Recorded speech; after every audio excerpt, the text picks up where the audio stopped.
Hello students, आज की class में हम बात करने जा रहे हैं सुप्रीम कोर्ट के एडवाइजरी जुरिस्डिक्शन के बारे में।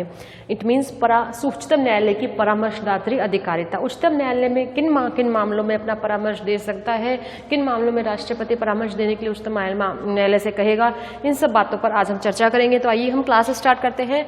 We discuss about advisory jurisdiction of supreme court. हम क्या डिस्कस कर रहे हैं आज? उच्चतम न्यायालय की परामर्शदात्री अधिकारिता, जिसके बारे में प्रोविजन कर रखा है अंडर आर्टिकल 143, अनुच्छेद 143 में, जिसके बारे में प्रोविजन कर रखा है। आर्टिकल 143 सुप्रीम कोर्ट को पावर देता है, जो उस पावर को हम क्या कहते हैं? एडवाइजरी जुरिस्डिक्शन, परामर्शदात्री या सलाहकारी अधिकारिता। तो आइए देखते हैं हम लोग। आर्टिकल 143 का क्लोज फर्स्ट कहता है, if at any time it appears to the president, यदि किसी भी समय राष्ट्रपति को यह प्रतीत हो कि एनी क्वेश्चन ऑफ फैक्ट और लॉ हैज अराइजन और इज लाइकली टू अराइज, कि विधि या तथ्य का कोई प्रश्न उत्पन्न हुआ है, अराइज हुआ है या अराइज होने वाला है। किसी भी समय अगर राष्ट्रपति को ये लगता है कि विधि या तथ्य का कोई प्रश्न अराइज हुआ है, उत्पन्न हुआ है या उत्पन्न होने वाला है, तो वह क्या करेगा? और ये प्रश्न कैसा हो? ऑफ सच ए नेचर और ऑफ पब्लिक इंपॉर्टेंस, और ये प्रश्न ऐसी प्रकृति का हो, कैसी प्रकृति का हो? जो सार्वजनिक महत्व का प्रश्न हो, इस प्रकृति का हो जो सार्वजनिक महत्व का हो। पर्टिकुलर किसी इंडिविजुअल के लिए या किसी पार्टी या किसी पर्सन के लिए नहीं हो, बल्कि पूरे समाज के लिए इंपॉर्टेंट हो, पब्लिक इंपॉर्टेंस का हो, लोक महत्व का हो।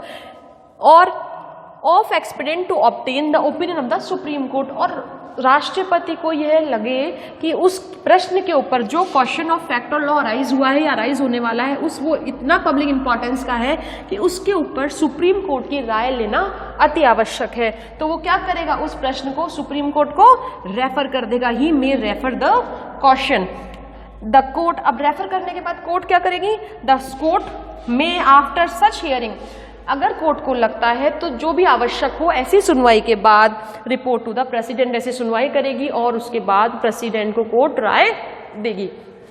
ठीक है, तो यहाँ पर जो है हम लोग क्या बात कर रहे हैं, इस तरीके से मैंने आपको बताया, ऐसे टुकड़ों में मैंने इसको डिवाइड कर रहा है ताकि आप समझ सके। पहले तो क्या करेगा कि if at any time it appears to the president question of fact और लॉ हैज अराइजन और इज लाइकली टू अराइज, और क्वेश्चन किस नेचर का हो? If such a nature and of public importance to expedient to obtain the opinion of the Supreme Court, he may refer the question to the Supreme Court and the Supreme Court may after such hearing report to the President। कहने का मतलब ये हो गया बेटा कि अगर किसी भी समय राष्ट्रपति को ये लग रहा है कि विधि या तथ्य का कोई ऐसा प्रश्न है जिसकी प्रकृति ऐसी है कि वो सार्वजनिक महत्व का है, तो वो ऐसे प्रश्न को निर्धारण के लिए उच्चतम न्यायालय को रेफर कर सकता है। राष्ट्रपति को लगता है कि उच्चतम न्यायालय का निर्णय इस पर जरूरी है, कुछ ना कुछ उच्चतम न्यायालय इस पर ओपिनियन दे, तो वो ऐसे प्रश्न को उच्चतम न्यायालय को रेफर करेगा। और उच्चतम न्यायालय जो है ऐसे प्रश्न को जब उसके पास आएगा, उसके बाद जो भी सुनवाई उसको अगर आवश्यक लगती है तो सुनवाई के बाद में वो उस प्रेसिडेंट को इससे संबंधित राय दे सकता है। क्लियर हो गई बात? ठीक है, अब हम बात करते हैं आर्टिकल 143 के क्लोज 2 की, जो बात करता है सुप्रीम कोर्ट की आगे सुप्रीम कोर्ट की जो एडवाइजरी जुरिस्डिक्शन है उसको एक कदम आगे और बढ़ाता है। और क्या कहता है कि अगर राष्ट्रपति को ऐसा कोई मैटर जो आर्टिकल 131 के प्रोविजो से रिलेटेड है, 108 अनुच्छेद 131 के परंतुक से कोई मामला अगर संबंधित है, वो जैसे मैंने आपको लास्ट क्लास में पढ़ाया था, उसमें बताया था मैंने आप लोगों को, आर्टिकल 131 का प्रोविजो जो है वो आपको कहता है कि अगर कोई संधि या कोई ऐसा कोई संधि, कोई ट्रीटी हो रखी है या कोई संविदा हो रखी है जो कि संविधान के लागू होने से पूर्व की थी और पूर्व में निष्पादित एग्जीक्यूट की गई थी और वो अभी भी अगर लागू है, तो और उस संविदा या संधि में ये व्यवस्था है कि सुप्रीम कोर्ट का प्रिलिमिनरी जुरिस्डिक्शन उस पर लागू नहीं होगा, तो सुप्रीम कोर्ट ऐसे मामलों में अपनी अधिकारिता का प्रयोग नहीं करेगा। वहां पर तो हमने ये परंतु पढ़ा था प्रिलिमिनरी जुरिस्डिक्शन में। लेकिन अगर ऐसा कोई मामला जो आर्टिकल 131 के परंतुक का है, जो हम पढ़कर आए थे उस समय, वो मामला अगर प्रेसिडेंट को लगता है कि उस मामले को भी सुप्रीम कोर्ट को राय के लिए सौंपा जाना चाहिए, तो प्रेसिडेंट उस मामले को भी सुप्रीम कोर्ट को राय के लिए सौंपेगा और सुप्रीम कोर्ट जो है फिर ऐसे मामले पर अपनी राय देगा राष्ट्रपति को। क्लियर हो गई बात? ये हो गई बात। तो इस तरह से आर्टिकल 143 में आपका सुप्रीम कोर्ट के जुरिस्डिक्शन के बारे में बात करी गई है। अब देखिए, समय समय पर उच्चतम न्यायालय के समक्ष आर्टिकल 143 के इंटरप्रिटेशन को लेकर मामले आते रहे कि सुप्रीम कोर्ट की जो पावर है, इस सुप्रीम कोर्ट क्या बाध्य है राष्ट्रपति को राय देने के लिए या फिर सुप्रीम कोर्ट बाध्य नहीं है। ठीक है, तो इसके बारे में हम चर्चा करेंगे, जिसके बारे में सबसे पहले मैं आपको बताना चाहूंगी रेफरेंस केस री केरला एजुकेशन बिल 1958 का। इस मामले में सुप्रीम कोर्ट ने 2 सिद्धांत प्रतिपादित करे मेनली। पहला तो इन्होंने क्या कहा कि आर्टिकल 143 क्लोज 1 में शब्द का यूज किया गया है। 143 के क्लोज 1 में मे शब्द का यूज किया गया है, जो साफ तौर पर ये स्पष्ट करता है कि सुप्रीम कोर्ट सलाह देने के लिए बाध्य नहीं है। ठीक है ना, दे सकेगा, है ना, ये सुप्रीम कोर्ट पे डिपेंड करता है कि वो राय दे या नहीं दे। क्लियर हो गई बात। इसके अलावा हम लोग अगर बात करते हैं तो सुप्रीम कोर्ट को कौन से प्रश्न सौंपे जाए, मतलब कौन कौन से क्वेश्चंस राष्ट्रपति सुप्रीम कोर्ट को एडवाइस देने के लिए सौंप सकता है, ये राष्ट्रपति का खुद का निर्णय है और राष्ट्रपति के इस निर्णय पर किसी प्रकार की कोई आपत्ति नहीं की जा सकती।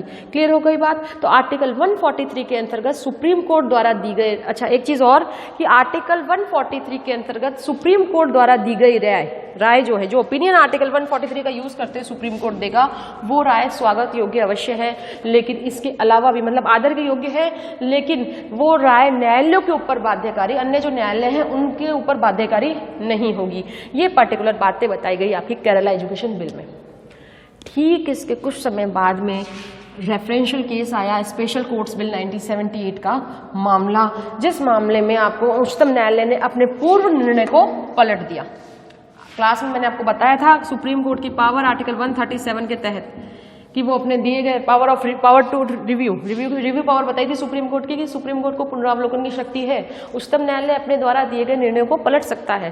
क्लियर। तो इसका यूज करते हुए सुप्रीम कोर्ट ने अपना जो उपरोक्त मामला था केरला एजुकेशन वाला मामला, उस मामले के निर्णय को पलट दिया और यह हेल्ड आउट किया कि आर्टिकल 143 के अधीन सुप्रीम कोर्ट राष्ट्रपति को राय देने के लिए बाध्य है, किंतु न्यायालय को राय हेतु केवल स्पेशल क्वेश्चंस यानी कि कोई पर्टिकुलर प्रश्न जो विधि के प्रश्न है या स्पेशल क्वेश्चंस है, निर्दिष्ट प्रश्न है जो आवश्यक हो गए हैं, या विधि के प्रश्न है या संविधान से संबंधित प्रश्न है, कोई ऐसे स्पेशल क्वेश्चंस ही देने चाहिए।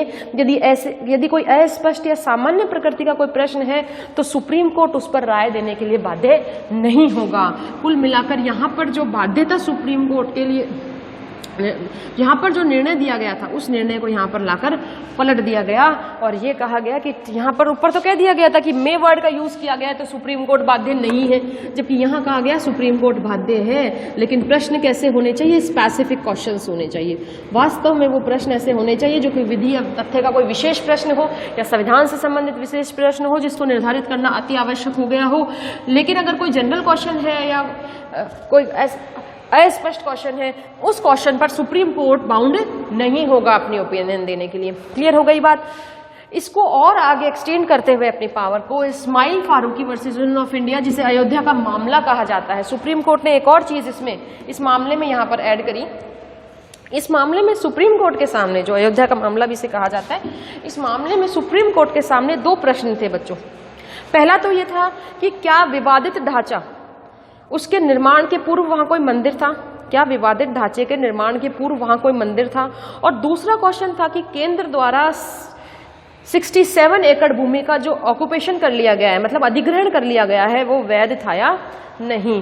तो 2 प्रश्न जो थे, एक तो विवादित ढांचे से संबंधित था और वो जो एक लैंड को ऑक्युपाइड करने से संबंधित था। तो पहला प्रश्न जो था कि क्या विवादित ढांचे के निर्माण से पूर्व वहां पर कोई मंदिर था, इस प्रश्न पर सुप्रीम कोर्ट, वहां पर कोई मंदिर था तो इस प्रश्न पर सुप्रीम कोर्ट ने राय देने से इनकार कर दिया और ये कहा कि उच्चतम न्यायालय राजनीतिक प्रश्नों पर, यानी कि कोई भी पॉलिटिकल क्वेश्चंस जो होंगे उन पर अपनी राय देने के लिए बाउंड नहीं है। तो पहले प्रश्न पर तो उन्होंने कोई भी राय नहीं दी कि भाई विवादित ढांचे के स्थान पर पहले कोई मंदिर था या नहीं था, ये सुप्रीम कोर्ट ने इस बारे में कोई ओपिनियन नहीं दी। फिर उसके बाद दूसरा जो 67 एकड़ भूमि का जो मामला था वो सुप्रीम कोर्ट ने वैध ठहराया कि ठीक है, केंद्र ने इसको जो ऑक्युपाई कर रखा है केंद्र ने, वो बिल्कुल उचित है। ठीक है ना, भूमि का जो अधिग्रहण कर रखा है केंद्र द्वारा वो बिल्कुल उचित माना गया उच्चतम न्यायालय द्वारा। तो दूसरे वाले क्वेश्चन का आंसर सुप्रीम कोर्ट ने दिया, उस पर अपनी ओपिनियन दी। क्लियर हो गई बात। बाकी सुप्रीम कोर्ट की ओपिनियन आदर योग्य है, अन्य न्यायालय पर बाध्य नहीं है। ठीक है, तो ये हुआ बेटा अपना advisor jurisdiction of supreme court. एक छोटी सी बात मैं आपको और यहाँ पर बताना चाहूंगी। जब मैंने आपको प्रिलिमिनरी जुरिसडिक्शन की क्लास पढ़ाई थी, उच्चतम न्यायालय का प्राथमिक या मूल क्षेत्राधिकार जब हमने पढ़ा था, उसके अंतर्गत हमने कुछ एक्सेप्शंस पढ़े थे। जिसमें एक था आपका आर्टिकल 131 का प्रोविजो, जहां पर सुप्रीम कोर्ट अपने प्राथमिक क्षेत्राधिकार का उपयोग नहीं करेगा। ऐसे कुछ अपवाद मैंने आपको बताए थे लास्ट वीडियोस में, जो वीडियो था हमारा उसमें। उसके अलावा उसमें जब हमने एक्सेप्शंस पढ़े थे, आर्टिकल 131 का प्रोविजो, सेकंड जो एक्सेप्शंस था वहां मैंने बाय मिस्टेकली आर्टिकल 272 लिख दिया था। आप लोग इसे आर्टिकल 262 कर ले, तो आप 272 की जगह आर्टिकल 262 कर ले। एक्सेप्शन जो मैंने आपको पढ़ाया था उसमें वो बाय मिस्टेकली मैंने बोर्ड पर लिख दिया था और आपको बता दिया था। तो इस तरह से मैंने बाद में और आपके मैसेज में भी मैंने डाल दिया है, ई कंटेंट में मैंने ठीक कर दिया है, वो मैं आपको सेंड कर दूंगी, ठीक है। तो इसको आप 270 अपने ई कंटेंट में भी आप लोग ठीक कर ले, 272 की जगह 262 कर ले। क्लियर? तो इस तरह से हमारा सुप्रीम कोर्ट का जुरिस्डिक्शन पर जो क्वेश्चन था वो मैंने आपको कंप्लीट करवा दिया। अब एक नए टॉपिक के साथ मिलेंगे हम लोग अगले वीडियो में। तब तक thank you all of you. Stay home, stay safe.